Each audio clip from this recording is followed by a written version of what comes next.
welcome to Little Learners. In today's video, I'm going to be talking about how to teach children to count. Now, there's often a lot of confusion with the difference between reciting numbers and counting. Reciting just means that you're able to say the numbers in order, kind of like a song. So 1, 2, 3, 4, 5, 6, 7, 8, 9, 10. But when I'm doing that, I'm not actually counting anything. I'm just saying the numbers. So when children first start to learn about numbers, they start to recite the numbers, and that's fantastic, but it's very different when they're counting.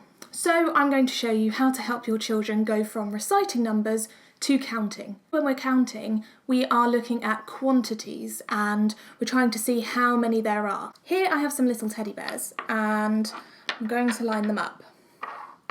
Now, what we often see children do when they're trying to count objects is this. 1, 2, 3, 4, 5, 6, 7. Because they know how to recite numbers, so they just touch the teddy bears and carry on reciting numbers until they get to the end. What they don't know is how to count individual objects to get to the overall amount or number. So, what you need to do is lay out whatever you've got in front of you. You don't need little teddy bears, you can use Lego, you can use Cheerios, you can use whatever you want. And you kind of play a bit of a game with them. So put your finger on the first object, that's 1, but tell your child that they are not allowed to say the next number until your finger touches the next object. You can make this as frustrating as possible, and it can be a really fun game. So 1,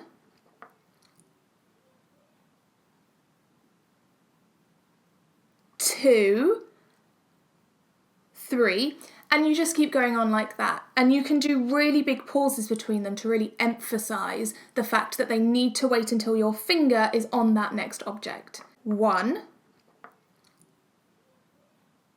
2, 3. Once your child has kind of got their head around that idea, you can get them to start putting their finger on the object and counting together. You can even get them to do it with you, so as if they're running the game now. So they'll put their finger on and get you to say the number. Then they can start doing it themselves. This is a really simple way for children to understand the concept of counting and understanding quantity. If we count 1, 2, 3, 4, 5, the last number I said means that's how many there are. Obviously, as adults, we completely take that concept for granted, but for children that can be a little bit confusing.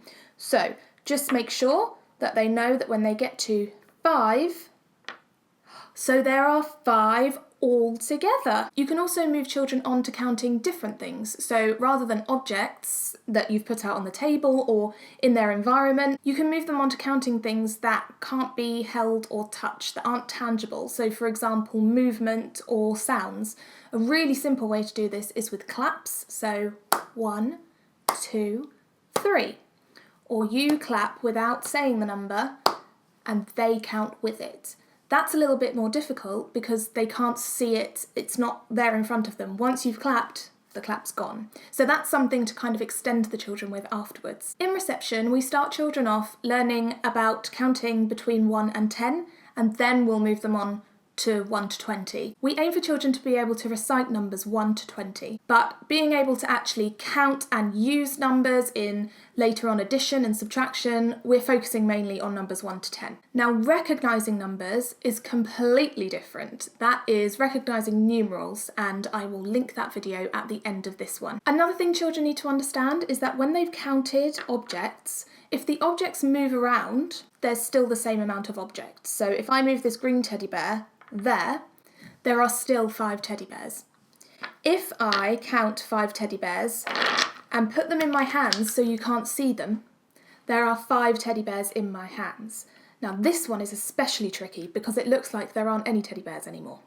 So that was just a really simple way to help children understand counting and understanding quantity, conservation of number. You can obviously count things anywhere you go. So if you're going out and about, if you've got another child who's in a pushchair, you can count how many wheels are on the pushchair, or you can count how many trees there are on your street. There really are endless possibilities for counting and understanding number. It's also nice for children to be able to count how many people are in their family, or how many fish fingers are you putting on the plate, those kind of things. There are opportunities for counting everywhere, every second of every day. So I hope you found this video helpful. If you did, give it a thumbs up. If you've got any tips and tricks that you've used to help your child count, please write them in the comment box below, because I love to hear what you've been doing, and also it's nice for parents to share with each other as well. If you want to see more videos like this, hit that subscribe button. If you are already subscribed, you can click on the bell icon to make sure you get a notification every time I post a new video,